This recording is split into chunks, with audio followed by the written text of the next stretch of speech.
브로드닝 패턴은 중간에 진입하면 휘둘릴 가능성이 굉장히 커집니다. 고점 근처에서는 절대 진입하시면 안되고 저점 근처에서 분할 접근 전략이 유리합니다. 거래량은 브로드닝 패턴에서 매우 중요한 힌트입니다. 방향성이 정해지는 순간 거래량이 터지는지 반드시 확인해 주셔야 됩니다. 마지막 돌파 시 추세선 이탈 여부도 굉장히 중요합니다. 고점 연결 추세선이 뚫렸는지 저점 연결 추세선이 이탈됐는지 모든 흐름을 입체적으로만 읽어야 제대로 대응할 수 있습니다. 안녕하세요 여러분, 트레이더 에단입니다. 오늘도 여러분과 함께 차트 속 흐름을 하나씩 공부해보는 시간입니다. 이번 시간에는 많은 분들도 헷갈려하시고 실전에서 대응하기 까다로운 브로드닝 패턴, 한국말로는 확장형 패턴에 대해 공부해보도록 하겠습니다. 이 패턴은 초보자들이 보기에는 그냥 혼란스러운 시장처럼 보이지만 진짜 트레이더들은 이 안에서 강한 신호를 포착해냅니다. 영상 시작 전 구독과 좋아요, 알람 설정까지 부탁드리겠습니다. 브로드닝 패턴은 말 그대로 점점 넓어지는 구조를 말합니다. 처음에는 작은 움직임이었는데 시간이 지날수록 고점은 더 높아지고 저점은 더 낮아지면서 고점과 저점 사이 폭이 확장되는 구조를 만들어냅니다. 이런 모습 때문에 이 패턴을 확장형 삼각형 또는 메가폰 패턴이라고도 부릅니다. 기술적으로 보면 이 패턴은 시장의 불확실성과 과도한 감정 반응이 만들어낸 구조입니다. 고점 돌파 시 추격 매수를 하고 저점 이탈 시 공포 매도를 합니다. 이렇게 매수 매도가 반복되면 패턴이 커지기 시작합니다. 이게 바로 브로드닝 패턴입니다.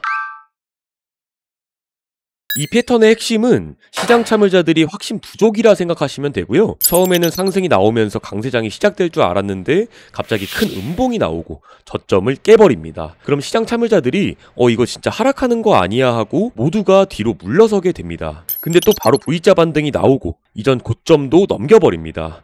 이제 사람들은 뭐야 이거 진짜 가는 거야 하고 다시 따라 붙습니다. 하지만 다시 하락이 시작되고 이전 저점보다 더 아래까지 밀려버리는 현상이 발생됩니다. 이렇게 고점과 저점을 계속 장하면서 시장은 혼란 속에서 방향성을 감춰버립니다. 하지만 그 안에는 결국 한 방향으로 터지는 준비가 담겨 있습니다. 이렇게 고점과 저점을 계속 넓히면서 시장은 점점 더 큰 진폭을 만들어내고 이건 단순한 우연이 아니라 확신 없는 매수자와 매도자의 싸움이 점점 격해지고 있다는 증거이기도 합니다. 그리고 이 브로드닝 패턴의 끝자락에서는 한쪽 방향으로 쏠리는 압력이 결국 폭발하게 되는데, 즉 이 패턴은 단순히 혼란스러워 보이는 게 아니라 준비된 방향성이 숨어있는 패턴이라는 걸 다시 한번 기억해 주시면 됩니다.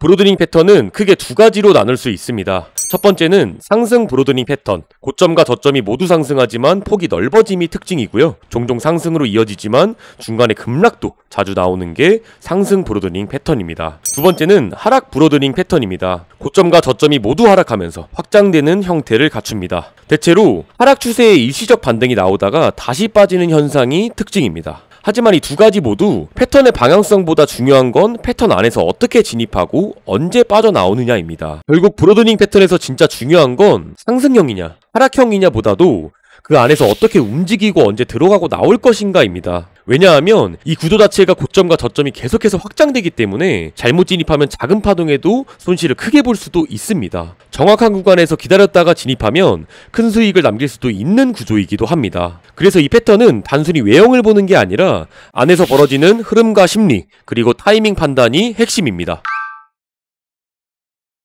실전 예시 보고 가겠습니다. 처음엔 캔들이 좁은 박스권 안에서 움직이기 시작하고 위아래 몇 번 흔들다가 어느 순간 강한 양봉으로 고점을 갱신해버립니다. 이제 진짜 상승 시작인가 하고 진입을 시도하는 시점입니다. 그러고는 다시 단기 저점을 깨고 내려가 버리는데 이건 하락이다 싶은 순간 그 다음 캔들에서 다시 강한 반등이 나오고 또 다시 이전 고점을 돌파하게 됩니다. 이런 흐름이 계속 반복되면서 첫 번째 파동은 고점 상승, 두 번째 파동은 저점 하락, 세 번째 파동은 고점 다시 돌파, 네 번째 파동은 저점 또는 이탈, 다섯 번째 파동은 완전히 혼란, 그 뒤에 방향성 확정입니다. 이렇게 5파 혹은 6파 이후에는 보통 강하게 위아래로 한쪽으로 방향이 정해집니다. 이때 거래량도 같이 보면 좋은데요. 조정 구간에서 거래량이 줄다가 방향 정해질 때 거래량이 빵 하고 터지면 그게 진짜 신호입니다. 실전 꿀팁 확인하고 넘어가겠습니다. 브로드닝 패턴은 중간에 진입하면 휘둘릴 가능성이 굉장히 커집니다. 고점 근처에서는 절대 진입하시면 안되고 저점 근처에서 분할 접근 전략이 유리합니다. 거래량은 브로드닝 패턴에서 매우 중요한 힌트입니다. 확장 중에서는 거래량이 불규칙하게 나오고 방향성이 정해지는 순간 거래량이 터지는지 반드시 확인해 주셔야 됩니다. 마지막 돌파 시 추세선 이탈 여부도 굉장히 중요합니다. 고점 연결 추세선이 뚫렸는지 저점 연결 추세선이 이탈됐는지 이 두 개 중 하나가 명확히 깨지는 순간 진짜 방향이 잡히는 경우가 많습니다. 시장 참여자들의 심리, 거래량, 추세선의 미세한 이탈까지 모든 흐름을 입체적으로만 읽어야 제대로 대응할 수 있습니다.